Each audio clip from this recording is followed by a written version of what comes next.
Seigneur, notre Dieu, notre Père, nous te bénissons, nous te rendons grâce pour tous tes bienfaits. Et nous voulons te dire un infini merci dans ta divine volonté pour toutes les œuvres de la création, de la rédemption et de la sanctification. Seigneur, tu es venu jusqu'à nous pour que nous soyons en tout semblables à toi. Tu as pris notre condition mortelle pour que nous ayons ta vie, la plénitude de ta vie divine. Nous te bénissons, Seigneur, parce que ce que tu nous as promis, tu vas le réaliser. Et ce que tu nous dis, tu le fais toujours. Seigneur, tu es fidèle éternellement. En toi, il n'y a point l'ombre d'une infidélité. Gloria, Gloria, nous te bénissons pour ton amour que tu insémines dans nos âmes. Et merci de nous donner, Seigneur, d'être consumés de cet amour comme tu l'es pour nous. Que nous soyons brûlés de ton amour, Seigneur. Et que toute notre vie soit une oblation parfaite à l'autel de ton amour, Seigneur. Pour que l'humanité acquiert ce don des dons, le suprême don de ta divine volonté. Gloria, Gloria, Gloria. Seigneur, nous te bénissons parce que tu es celui qui nous ouvre les portes du royaume. Le royaume de ta divine volonté où nous serons installés à la table trinitaire, partageant en tout toutes ses prérogatives. Nous te bénissons, Seigneur, parce que tu veux nous donner de comprendre que dès ici-bas en nos âmes, nous pouvons déjà vivre ton ciel. Nous te prions, Seigneur notre Roi, viens prendre possession de tout nous-mêmes. Accorde-nous la plénitude de ta vie, Jésus, et donne-nous de ne jamais, jamais, jamais reculer, quels que soient les obstacles du chemin, et d'avoir les yeux continuellement fixés sur toi, Seigneur notre Roi. Nous parcourons avec toi dans ta divine volonté toutes les générations passées, présentes et futures, et nous mettons et nous apposons sur toutes les réalités créées et sur toutes les âmes. Notre je t'aime, notre je te bénis, notre je te rends grâce, pour que la création tout entière, toutes les âmes de tous les temps, te rendent une parfaite gloire, une parfaite adoration et un parfait amour. Jésus, nous avons confiance en toi. Et nous croyons de tout notre cœur que tu es celui qui est venu pour que nous ayons la vie et la vie en abondance. Cette vie en abondance, Seigneur Jésus, c'est ta propre vie. Viens, Seigneur, ne tarde plus. Fais-nous ce cadeau, Jésus. Donne-nous d'être en tout conforme à toi. Viens te mirer en nous, Seigneur, en t'établissant dans nos âmes de manière parfaite. Jésus, nous avons confiance en toi. Nous avons confiance en toi. Que ta très sainte main nous couvre de son manteau maternel et que notre joie soit à son comble. Que le ciel s'invite dans nos âmes et que ton cœur, Seigneur, soit notre ciel. Gloria, Gloria, Gloria. Te bénissons et te présentons tous les auditeurs de ce soir, tous ceux de demain et des autres jours. Viens, ô Seigneur, prendre possession de nos paroles. Viens les prononcer, toi qui es la parole véritable.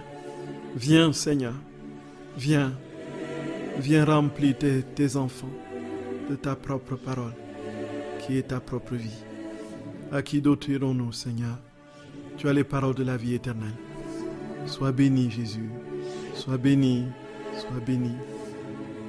Viens par ta très sainte main et son intercession, rendre ces instants, cette heure, bénis et absolument intégrés dans le concert des saints. Seigneur, toi qui es la bouche des prédicateurs, toi qui es la main de ceux, des ouvriers, des artisans, toi qui es les pieds de ceux qui marchent, Seigneur notre Roi, viens accomplir tes actes en nous. et donne à l'humanité la grâce de contempler ton règne. Béni sois-tu éternellement, Seigneur. Nous avons confiance en toi. Sois béni, Jésus. Sois béni. Sois béni. Sois béni. Béni sois-tu, Seigneur. Béni sois-tu. Béni sois-tu. Frères et sœurs bien-aimés, vous êtes sur la radio de la Divine Volonté, la radio de l'association française Luisa Picaretta. Nous voulons rendre un infini merci et grâce au Seigneur pour tous ses bienfaits et pour la possibilité qu'il nous donne encore aujourd'hui d'entrer dans le mystère absolument inouï de cette vie divine qu'il est venu communiquer à l'humanité d'aujourd'hui. Béni sois-tu, Seigneur notre Roi. Béni sois-tu. Frères et sœurs bien-aimés, Jésus nous appelle et nous invite à vivre notre vie en lui et par lui. Et naturellement, en contemplant les merveilles de son amour, nous devenons toujours plus attirés, toujours plus ardents, flamboyants, toujours plus consumés dans son amour. Frères et sœurs bien-aimés, c'est en contemplant l'amour que nous devenons amour. Si nous ne sommes pas dans cette contemplation perpétuelle de celui qui s'appelle amour et qui est notre Dieu, il est absolument impossible d'être semblable à lui. En toi est la source de vie, dit le psalmiste. Par ta lumière, nous voyons la lumière. Frères et sœurs bien-aimés, c'est par la lumière de Dieu que nous pourrons voir sa lumière. Béni sois-tu, Jésus. C'est Dieu qui en nous se mire. C'est Dieu qui en nous se contemple. C'est son amour en nous qui se donne à lui-même. Béni sois-tu, Jésus. Frères et sœurs bien-aimés, nous allons confier ce temps d'antenne à notre très sainte Mère comme de notre habitude et lui demander de nous assister par son manteau maternel et sa prière fervente. Au nom du Père et du Fils et du Saint-Esprit. Amen. Au nom de tous et pour tous dans ta divine volonté, Seigneur, nous te prions. Notre Père qui es aux cieux, que ton nom soit sanctifié, que ton règne vienne, que ta volonté soit faite sur la terre comme au ciel. Donne-nous aujourd'hui notre pain de ce jour. Pardonne-nous nos offenses, comme nous pardonnons aussi à ceux qui nous ont offensés. Et ne nous laisse pas entrer en tentation, mais délivre-nous du mal. Je vous salue Marie, pleine de grâce, le Seigneur est avec vous. Vous êtes bénie entre toutes les femmes, et Jésus, le fruit de vos entrailles, est béni. Sainte Marie, Mère de Dieu, priez pour nos pauvres pécheurs, maintenant et à l'heure de notre mort. Amen. Je vous salue Marie, pleine de grâce, le Seigneur est avec vous. Vous êtes bénie entre toutes les femmes, et Jésus, le fruit de vos entrailles, est béni. Sainte Marie, Mère de Dieu, priez pour nos pauvres pécheurs, maintenant et à l'heure de notre mort. Amen. Je vous salue Marie, pleine de grâce. Le Seigneur est avec vous. Vous êtes bénie entre toutes les femmes, et Jésus, le fruit de vos entrailles, est béni. Sainte Marie, Mère de Dieu, priez pour nos pauvres pécheurs, maintenant et à l'heure de notre mort. Amen. Je vous salue Marie, pleine de grâce. Le Seigneur est avec vous. Vous êtes bénie entre toutes les femmes, et Jésus, le fruit de vos entrailles, est béni. Sainte Marie, Mère de Dieu, priez pour nos pauvres pécheurs, maintenant et à l'heure de notre mort. Amen. Je vous salue Marie, pleine de grâce. Le Seigneur est avec vous. Vous êtes bénie entre toutes les femmes, et Jésus, le fruit de vos entrailles, est béni. Sainte Marie, Mère de Dieu, priez pour nos pauvres pécheurs, maintenant et à l'heure de notre mort. Amen. Je vous salue Marie, pleine de grâce. Le Seigneur est avec vous. Vous êtes bénie entre toutes les femmes, et Jésus, le fruit de vos entrailles, est béni. Sainte Marie, Mère de Dieu, priez pour nos pauvres pécheurs, maintenant et à l'heure de notre mort. Amen. Je vous salue Marie, pleine de grâce. Le Seigneur est avec vous. Vous êtes bénie entre toutes les femmes, et Jésus, le fruit de vos entrailles, est béni. Sainte Marie, Mère de Dieu, priez pour nos pauvres pécheurs, maintenant et à l'heure de notre mort. Amen. Je vous salue Marie, pleine de grâce. Le Seigneur est avec vous. Vous êtes bénie entre toutes les femmes, et Jésus, le fruit de vos entrailles, est béni. Sainte Marie, Mère de Dieu, priez pour nos pauvres pécheurs, maintenant et à l'heure de notre mort. Amen. Je vous salue Marie, pleine de grâce. Le Seigneur est avec vous. Vous êtes bénie entre toutes les femmes, et Jésus, le fruit de vos entrailles, est béni. Sainte Marie, Mère de Dieu, priez pour nos pauvres pécheurs, maintenant et à l'heure de notre mort. Amen. Je vous salue Marie, pleine de grâce. Le Seigneur est avec vous.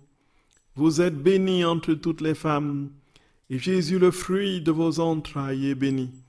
Sainte Marie, Mère de Dieu, priez pour nos pauvres pécheurs, maintenant et à l'heure de notre mort. Amen.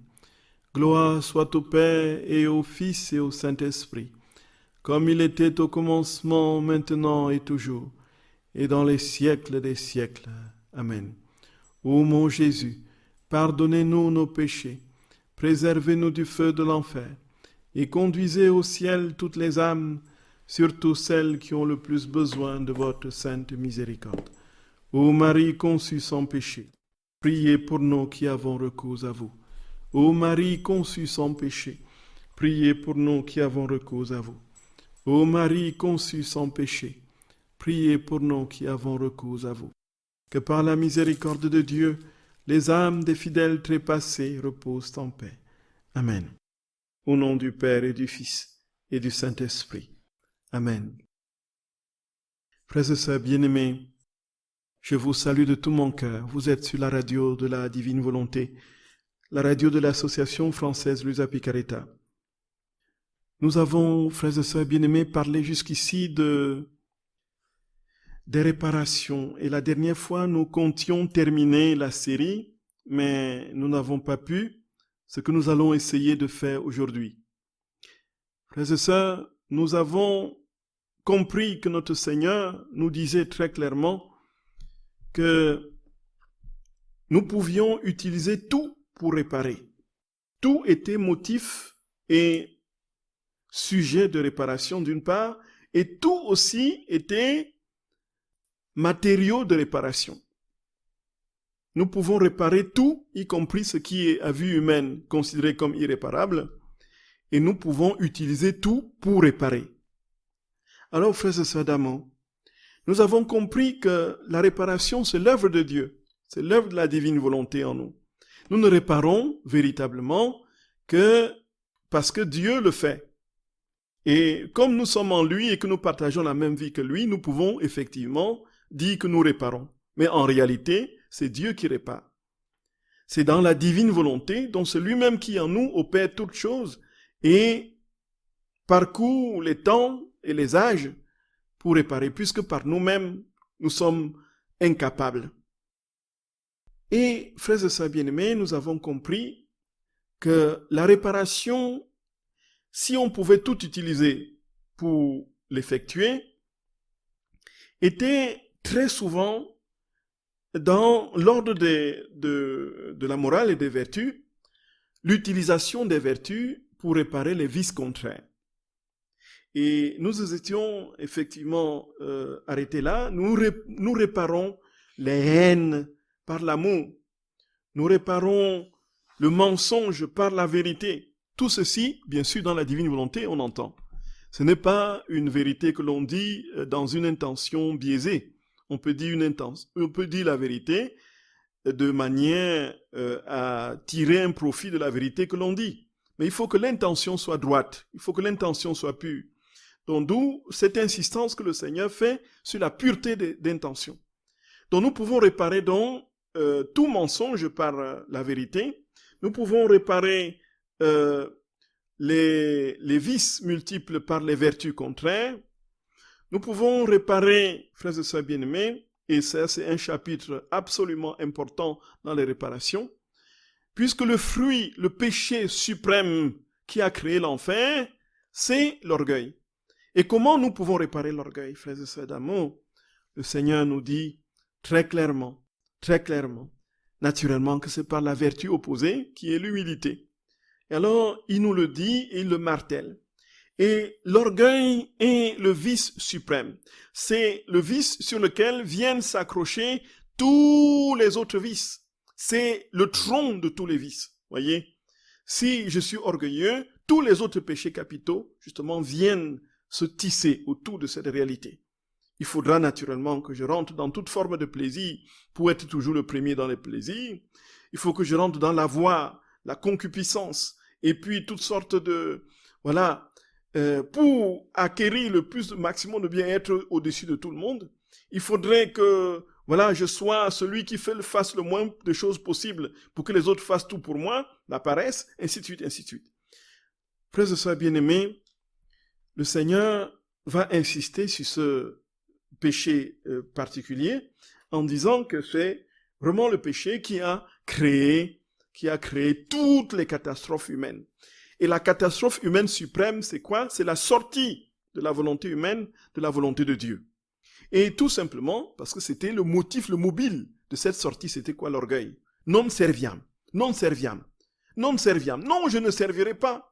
Moi, je suis moi-même mon propre Dieu. Le serpent vient dire à Adam, tu manges le fruit qui t'est défendu, en fait, tu connaîtras le bien et le mal. Et en fait, en quelque sorte, qu'est-ce qui connaît le bien et le mal? En vérité, c'est Dieu.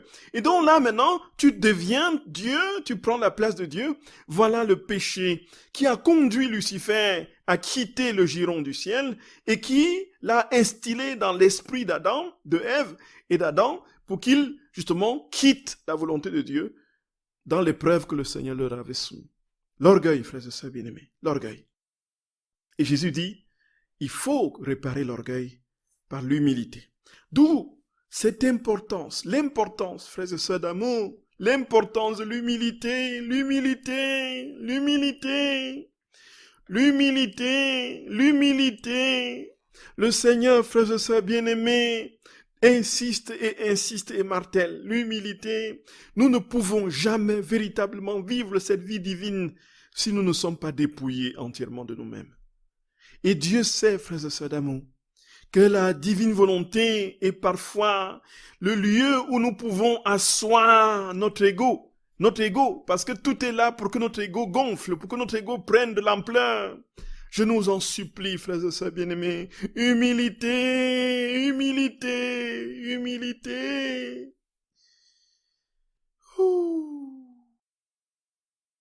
Et alors, frères et sœurs bien-aimés, réparez l'orgueil par l'humilité, nous dit le Seigneur.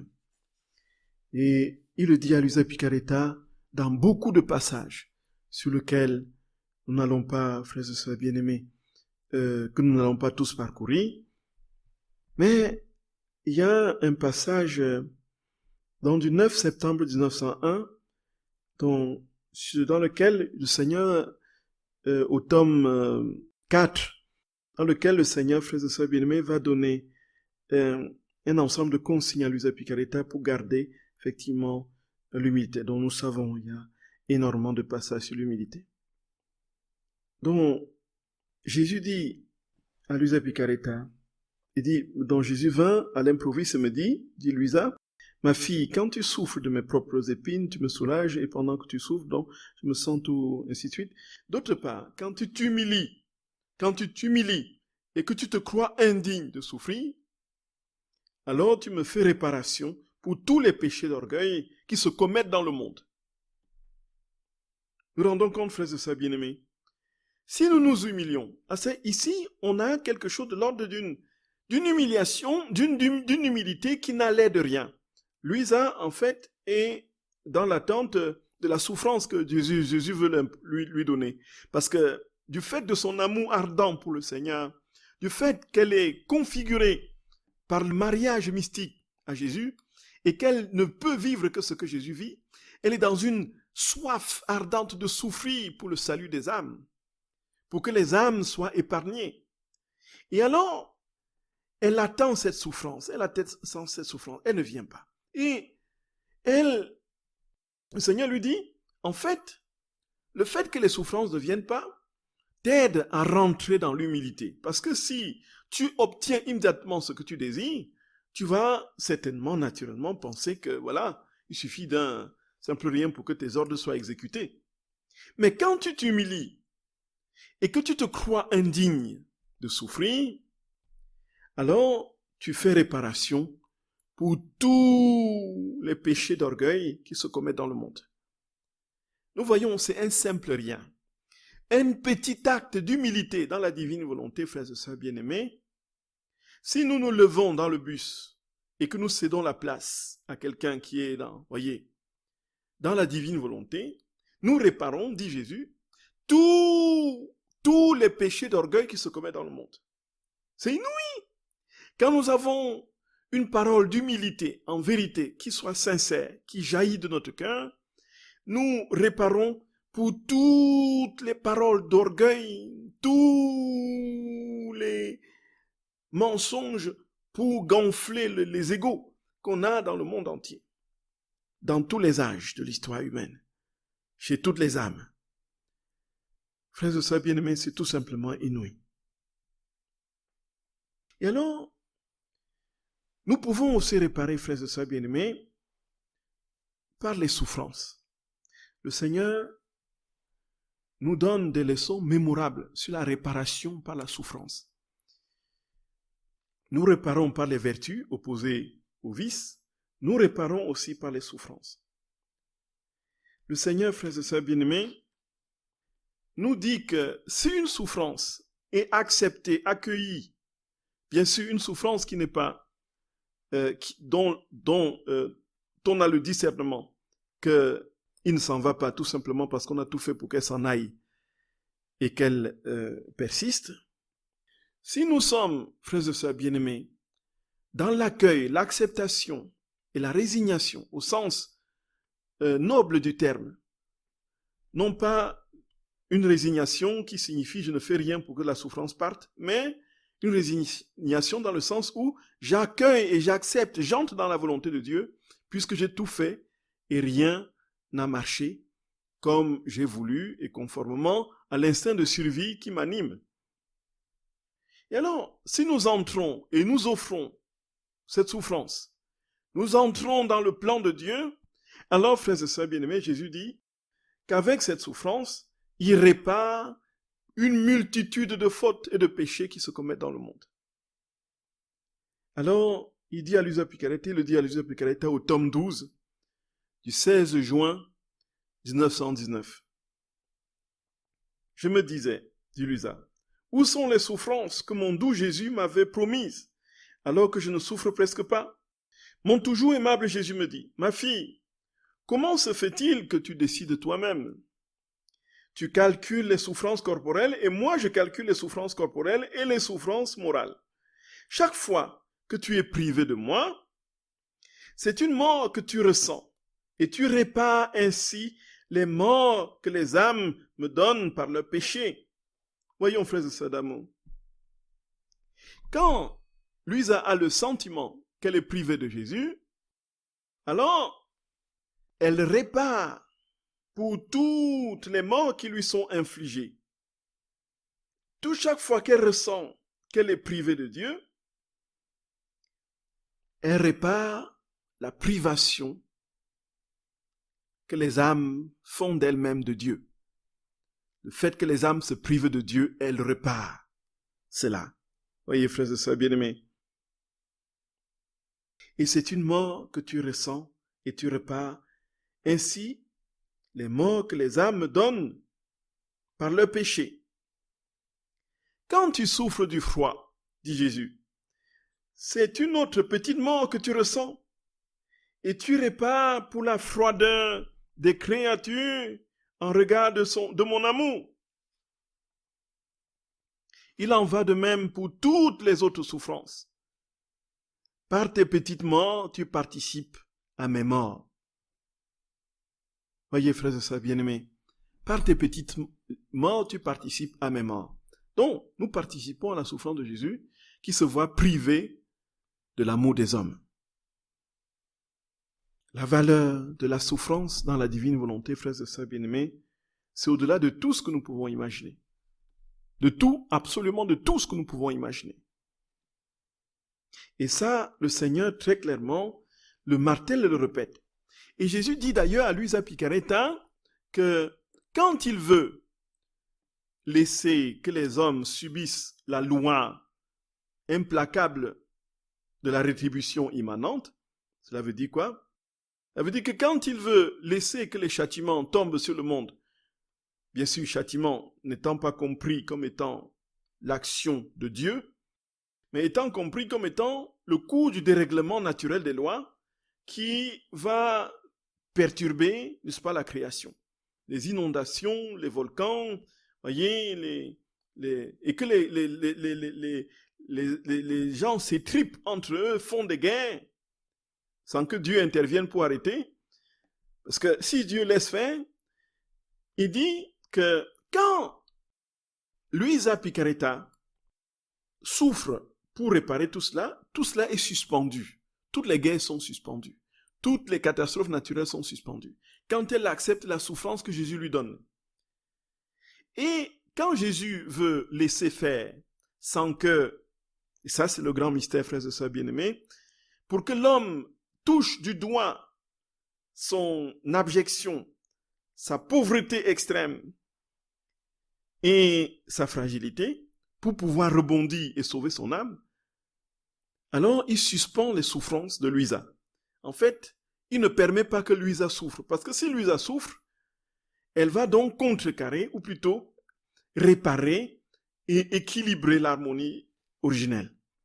Et donc, quand il veut que les âmes subissent les conséquences de leurs actes pour que leur âme soit sauvée au bout du compte, il ne permet pas à Luisa de souffrir. Vous voyez, frères et sœurs bien-aimés, la valeur inouïe, extrême de la souffrance dans la divine volonté. La puissance de réparation de la souffrance dans la divine volonté, ça n'a pas de nom. Ne sais-tu pas que lorsque ma justice est contrainte de verser de nouveaux fléaux, dit Jésus, à cause des péchés des hommes, je suspends tes souffrances? Yeah. Voyez, frères et sœurs bien-aimés. Et donc, voilà un autre matériau de souffrance, de réparation, la souffrance humaine. La souffrance dans la divine volonté. Donc, chaque fois que nous souffrons et que nous offrons notre souffrance en union avec la passion de notre très saint Seigneur pour réparer les péchés qui se commettent dans le monde, le Seigneur les utilise puissamment et les déverse sur la multitude des créatures. Et alors, frères et sœurs d'amour, il y a aussi, comme en définitive, pour la grande réparation universelle. Jésus dit que pour réparer tout ce que les hommes commettent dans le monde, il attend que les âmes vivent pleinement, frères et sœurs d'amour, dans la divine volonté. Et ça n'a pas de nom, frères et sœurs bien-aimés. Ça n'a pas de nom. Les âmes qui vivent dans la divine volonté, ce sont des âmes, ces âmes-là, qui produisent à chaque instant, je dis bien à chaque instant. Quand je dis à chaque instant, les mots sont pesés. Il s'agit d'une petite respiration. J'inspire, j'expire, je répare. Inspiration, réparation, expiration, réparation, inspiration, réparation. Pourquoi? Parce que je respire et j'inspire et j'expire dans la divine volonté. Et inspirant et expirant dans la divine volonté, frères et sœurs d'amour, c'est Dieu qui sort de l'acte de respiration. Et s'il sort de cet acte de respiration, frères et sœurs bien-aimés, il multiplie les œuvres de réparation. Quand je marche dans la divine volonté, dans le but de réparer, n'est-ce pas, le Seigneur en moi répare par les pas qu'il marque dans mes pas, il répare tous les mauvais pas de toutes les créatures. Donc, en fait, celui qui vit dans la divine volonté est le réparateur par excellence. Et selon les critères que nous avons vus une des fois, sur les 4 conditions que Jésus donne à Luisa Picaretta dans le livre 10, sur la condition pour être une âme victime, l'union des volontés. Il y a l'union des volontés. L'union des volontés. N'avoir qu'une seule et unique volonté avec Jésus. Et cela frères et sœurs bien-aimés, nous conduit dans la condition de victimes d'amour et naturellement de victimes d'immolation, de réparation, de sacrifice. Et nous pouvons donc ainsi en Jésus continuellement multiplier des réparations sans même nous rendre compte. Sans même nous rendre compte, pourquoi? Parce que dans chaque geste que nous poserons, Jésus étant en nous, les posera et réparera au fur et à mesure. De tous nos mouvements, toutes nos paroles, toutes nos pensées, toutes nos respirations, tout sera réparation parce que tout en nous produira des vies divines qui se répandront dans toutes les réalités de la création et dans tous les âges de l'humanité. Gloria, Gloria, Gloria, Gloria, Gloria. Frères et sœurs bien-aimés, ça n'a pas de nom. Ça n'a pas de nom, vous êtes d'accord avec moi? Ça n'a pas de nom. Et Jésus dit, frères et sœurs d'amour, que dans cette œuvre de réparation, l'âme qui vit dans la divine volonté, alors il rétablit la création à son origine.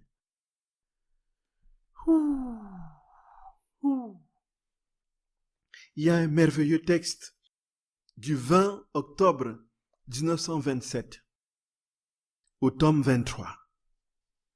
Frères et sœurs bien-aimés, c'est tout simplement inouï. Jésus dit que c'est une gloire. Jésus, écoutons-le. Comment donc notre gloire, dit Jésus, peut-elle être complète dans la création? Et comment la gloire et la félicité de la famille humaine peuvent-elles être complètes au ciel si notre œuvre n'est pas terminée dans la création? Donc il reste encore à former les plus belles statues, les œuvres les plus importantes. L'objectif même de la création n'a pas encore été atteint. Il suffit qu'il manque un détail, une petite fleur, une feuille ou une nuance de couleur à une œuvre pour qu'elle n'ait pas sa pleine valeur et que celui qui l'a faite n'en reçoive pas la gloire complète. Ce ne sont d'ailleurs pas des détails qui manquent à notre création, mais les œuvres les plus importantes, nos diverses images divines de beauté, de sainteté, de ressemblance parfaite. Et comme notre volonté a commencé la création avec une telle grandeur dans la beauté, l'ordre, l'harmonie et la magnificence, tant dans la formation de la machine de l'univers que dans la création de l'homme, il n'est que juste que pour le décorum, la gloire et l'honneur de notre œuvre, elle soit accomplie avec encore plus de somptuosité, de diversité et de rareté dans les beautés, toutes dignes de l'acte incessant et toujours nouveau que possède ma divine volonté. Écoutons, frères et sœurs bien-aimés, ceux qui vivront dans le royaume de ma divine volonté demeureront sous la puissance d'un acte nouveau, d'une force irrésistible. Ils se sentiront investis d'un acte nouveau, de sainteté, d'une éblouissante beauté et d'une lumière éclatante. Et alors qu'ils posséderont cet acte, un autre acte nouveau surviendra, puis un autre, et encore un autre, sans qu'il n'y ait jamais de cesse. C'est ce que nous avons dit tout à l'heure, frères et sœurs bien-aimés. Ces âmes qui vivent dans la divine volonté produisent sans cesse. Un acte suit un autre, et ainsi de suite. Dans une logique concaténatoire, il y a une continuelle production, c'est en chaîne, effet domino. Un acte produit un autre acte, jusqu'à l'infini. Parce que Dieu qui sort de ses actes est infini.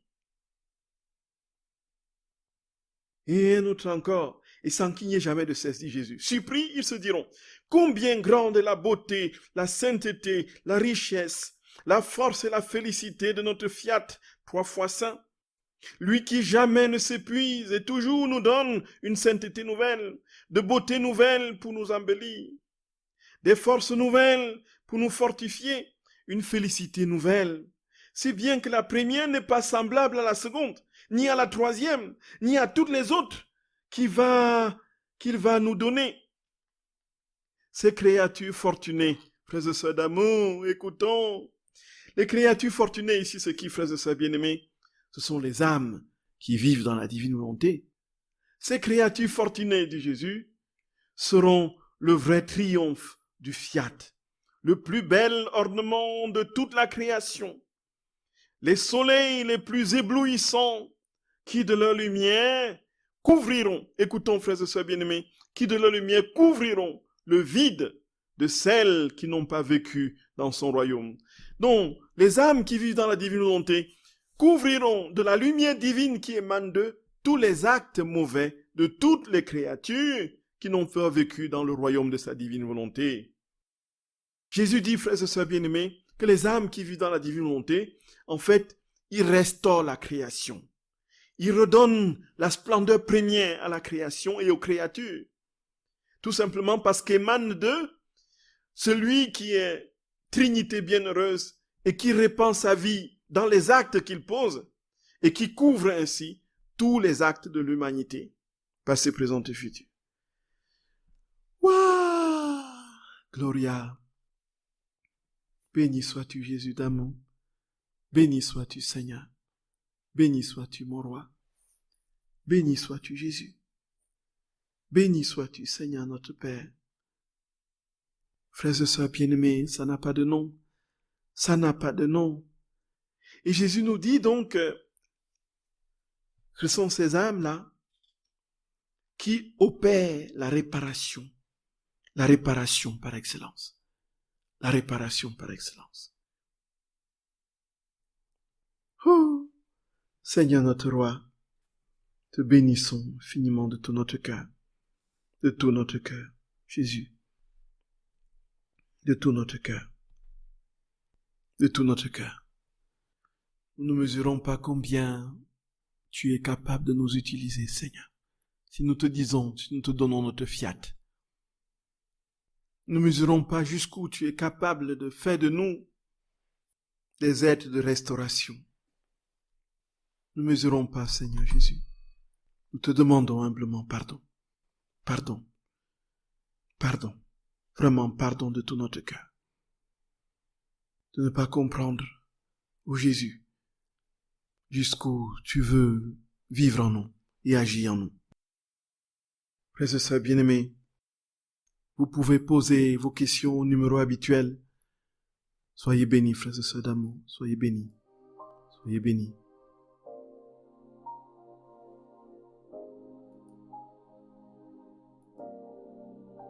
À tout de suite.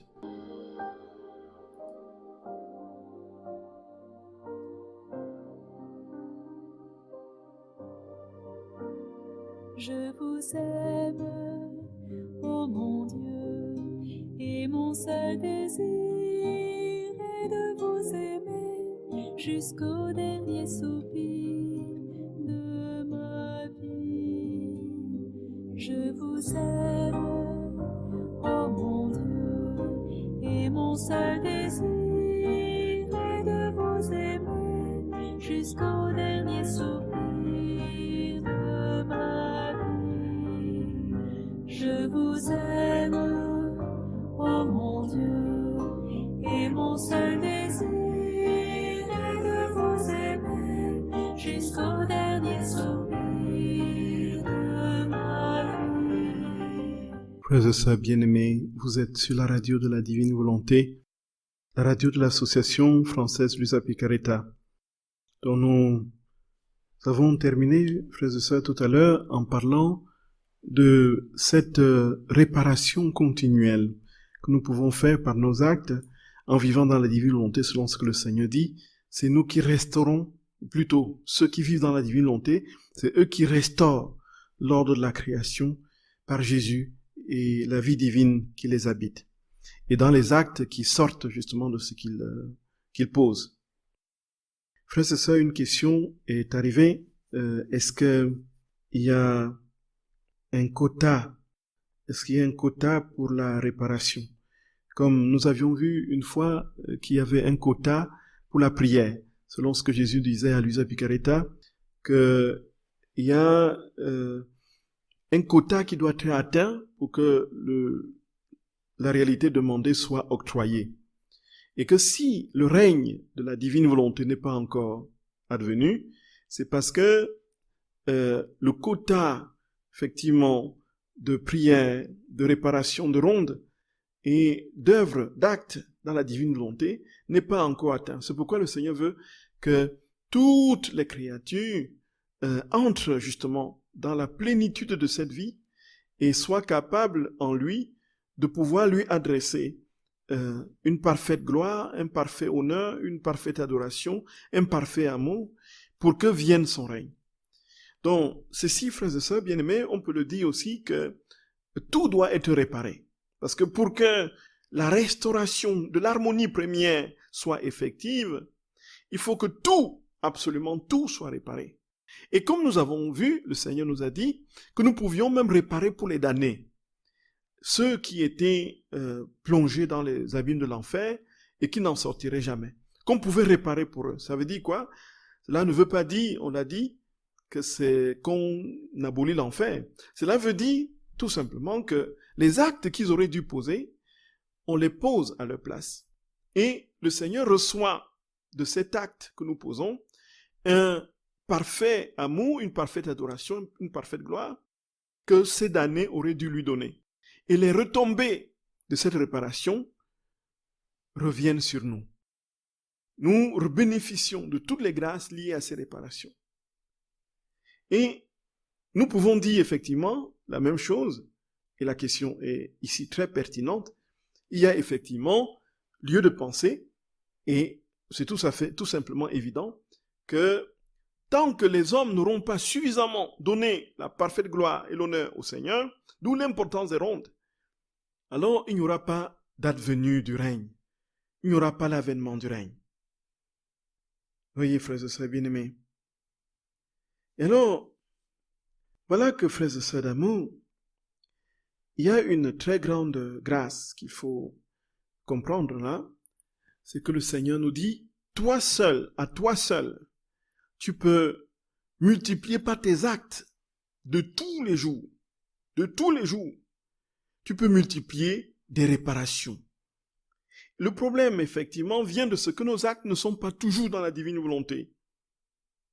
Et là, ça rejoint une question ici qu'une de nos sœurs a posée, qui est venue, qui dit, il y a plusieurs niveaux dans la divine volonté.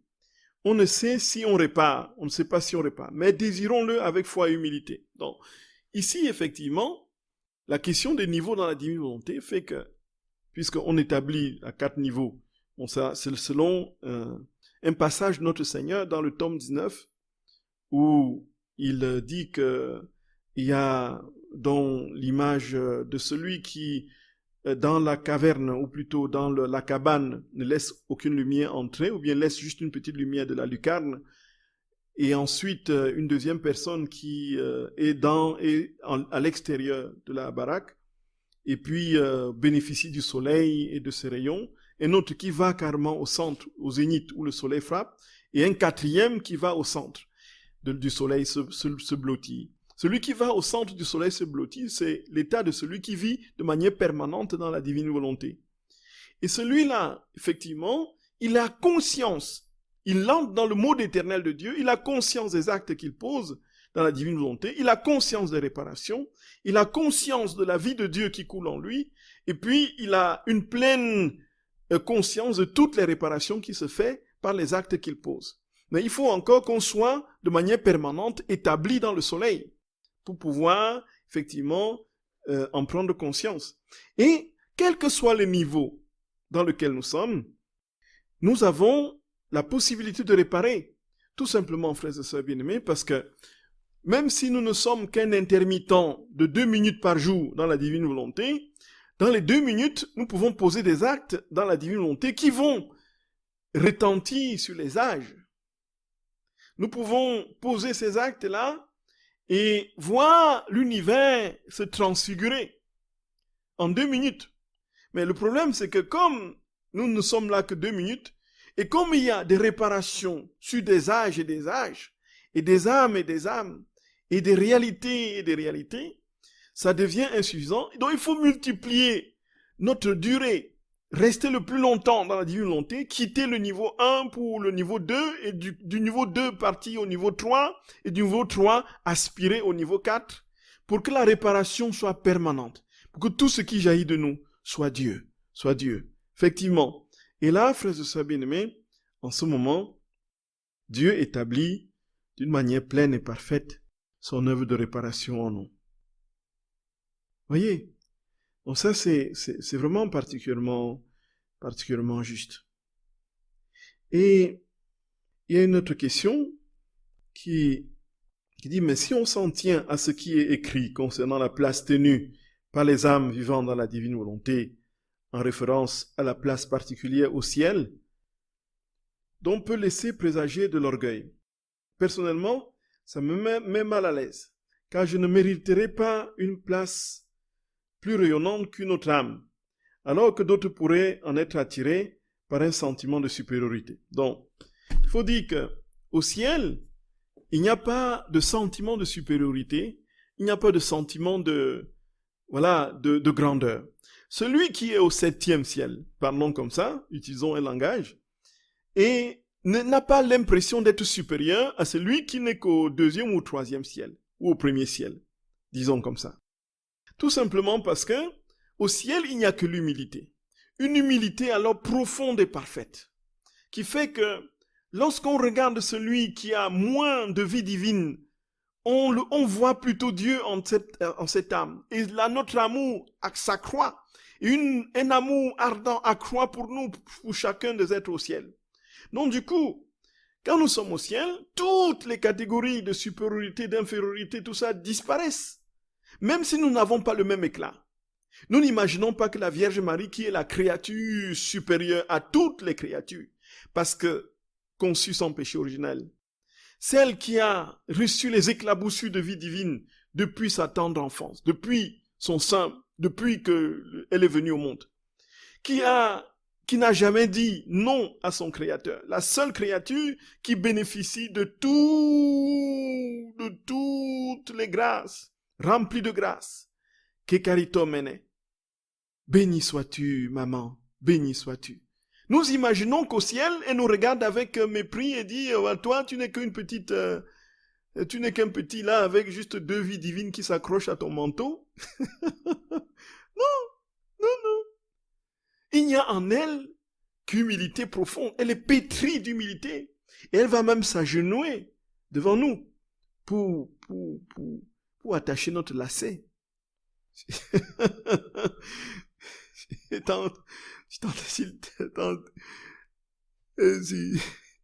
on portait les chaussures au ciel, maman s'accroupirait pour faire notre lacet. Et dit, mon enfant, que tu as encore besoin de quoi? Viens, serre-moi, je te serre contre mon cœur. Nous penserions quoi, frères et sœurs d'amour? Donc du coup, ce sentiment nous quitte instantanément. Une fois que nous quittons notre corps pour le ciel, tous ces sentiments nous quittent. Et pourquoi? Parce qu'ils sont purifiés. Soit sur la terre déjà, mais si ce n'est pas le cas, au purgatoire. Parce que tout passe au feu. Tout doit être purifié pour entrer en Dieu. Frères et sœurs d'amour, pour terminer, nous allons, frères et sœurs bien-aimés, dire un peu comment nous pouvons prier pour réparer. Comment nous pouvons prier pour réparer. Pour nous-mêmes, pour les autres, pour l'histoire humaine. En général, pour les âmes du purgatoire. Frères et sœurs bien-aimés, disons-nous bien que, encore une fois, tous les manuels et tous les livres de prière dans la divine volonté ne sont qu'une aide. Et ce qui est plus important pour le Seigneur, c'est que la prière jaillisse du tréfonds de notre cœur. Et que de la source de notre amour, de notre communion avec le Seigneur, nous fassions sortir une prière qui nous corresponde à nous. Nous pouvons être aidés par quelques formules de prières écrites. Mais le but final, c'est cela. Donc, beaucoup de simplicité, frères et sœurs d'amour. Beaucoup de simplicité, je nous en supplie. Beaucoup de simplicité. Ne nous compliquons pas la tête en disant quelle formule je dois utiliser pour prier vraiment dans la divine volonté. Quelle est la formule juste pour que je sois dans la divine volonté, et ainsi de suite. Que notre prière monte spontanément au tréfonds de notre âme, avec naturellement l'idée de communier, de fusionner avec la divine volonté, et ainsi poser la prière au nom de tous et pour tous. Pour réparer, frères et sœurs bien-aimés, ma vie, par exemple, catastrophique passée, je prends un exemple, si j'ai une vie catastrophique au passé, et si je me suis confessé, et qu'il y a encore ces sentiments qui viennent de ce qu'il y a des choses qui n'ont pas été réparées, alors, frères et sœurs d'amour, tout simplement, je dis, Seigneur Jésus, viens dans ta divine volonté prendre possession de mon âme, et je t'en prie, répare tous mes péchés et toutes les conséquences de mes péchés passés. Répare ma vie. J'entre dans ta divine volonté, Seigneur. Viens prendre possession de mon âme, divine volonté. Divine volonté, viens en moi. Prends possession de mon cœur. Va, répare toutes les catastrophes de ma vie. Répare des situations qui sont encore... Frères et sœurs bien-aimés, nous ne voyons rien se produire. Mais si cette prière est dite dans la divine volonté, dans cette formule simple, tout effectivement est en train de se réparer. Mais prenons soin de nous être confessés si c'est une question de péché. Pour entrer, frères et sœurs bien-aimés, dans la vie des autres, Seigneur, divine volonté, viens en moi. Vous pouvez dire aussi, Trinité Sainte, viens en moi, je t'en supplie. Prends mon âme, prends mon cœur, prends tout mon être. Établis-toi en moi, divine volonté. Et va, répare toutes les situations difficiles et complexes de ma famille. Parcours, n'est-ce pas, les âges. Monte chez les ascendants. Parcours tous les membres de ma famille, mes enfants, mes petits-enfants. Et ceci, au nom de tous et pour tous, je te supplie, Seigneur, répare pour eux. Et au nom de tous les autres êtres humains de tous les temps. Répare pour mes enfants, pour mes petits-enfants, pour mes ascendants, et pour tous les hommes de tous les temps. Dans ta divine volonté. Pour les âmes du purgatoire, frères et sœurs d'amour, le Seigneur nous donne un exemple dans la prière que Louisa elle-même avait faite et que nous avons dans le petit carnet là, de Vivre dans le royaume de la divine volonté, le petit livre orange que l'association publie. Le Seigneur lui a donné de comprendre quelle était cette grande force, cette puissance de la prière de réparation, quand on entrait dans sa divine volonté et qu'on prenait tous les mérites de Jésus. Nous entrons dans la divine volonté, nous prenons tous les mérites de Jésus et nous les appliquons à toutes les âmes. Donc une autre formule, effectivement, c'est de dire, Seigneur, j'entre dans ta divine volonté, viens, divine volonté, prends possession de mon âme, et dans ta divine volonté, donc, je prends les mérites de ta passion, de ta mort, ainsi de suite, je les déverse sur les âmes. Voici la prière que nous faisons chaque matin et que Louisa a faite justement pour un de ses confesseurs et qui est venu après lui dire, s'il te plaît, encore une fois, continue, n'arrête jamais de prier comme tu as prié. Dis Seigneur, je m'immerge dans ta divine volonté et je prends ta puissance, l'immensité de ton amour, la valeur immense de tes souffrances, des souffrances du Fils de Dieu et toutes les qualités divines, et je les verse sur toutes les âmes du purgatoire. Ou bien, nous choisissons une âme en particulier, sur qui nous déposons. Que ces âmes soient plongées dans un bain d'amour issu de ta puissance divine, un bain de sa beauté, un bain du sang de Jésus et un bain de toutes les qualités divines. Amen. Voyez, frères et sœurs d'amour.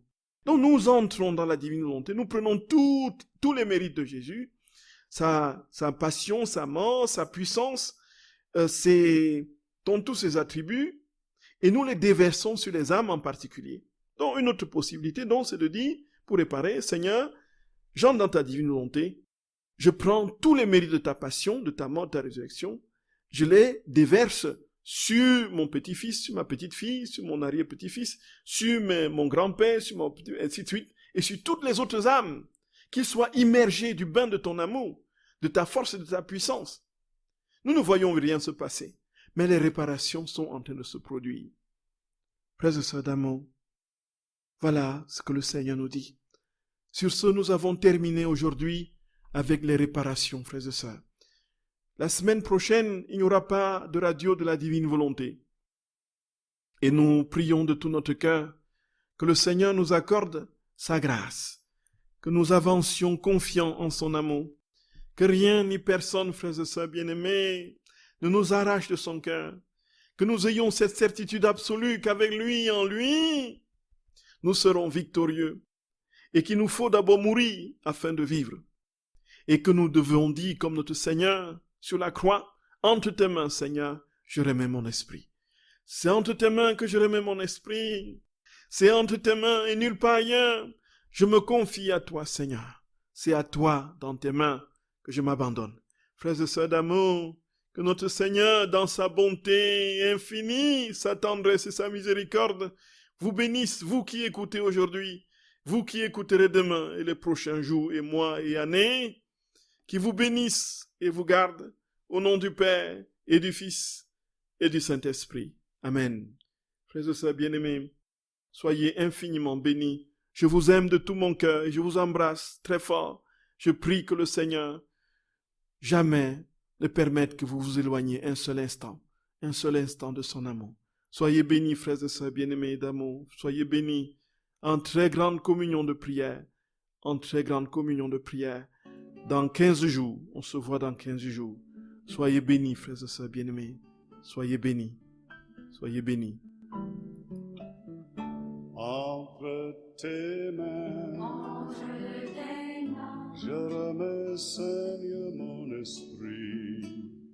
Entre tes mains, je remets ma vie. Il faut mourir afin de vivre. Entre tes mains, je remets ma vie. Entre tes mains, je remets, Seigneur, mon esprit.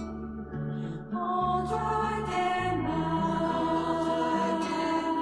je remets ma vie.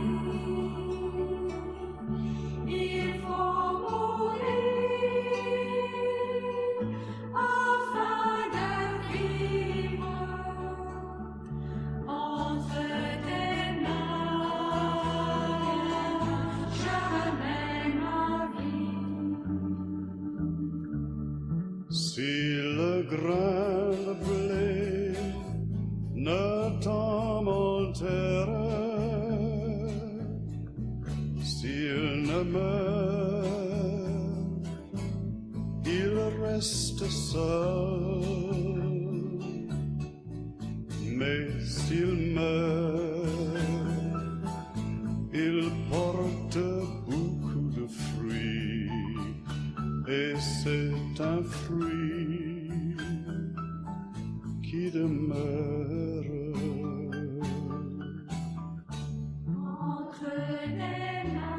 Entre tes mains, je remets, Seigneur, mon esprit.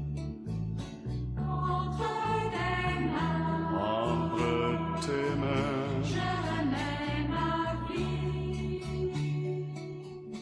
Il faut mourir afin de vivre. Entre tes mains, je remets ma vie. je vous laisse la paix, je vous donne ma paix. Je ne la donne pas comme la donne le monde. Que votre cœur cesse de se troubler. Gardez courage, j'ai vaincu le monde.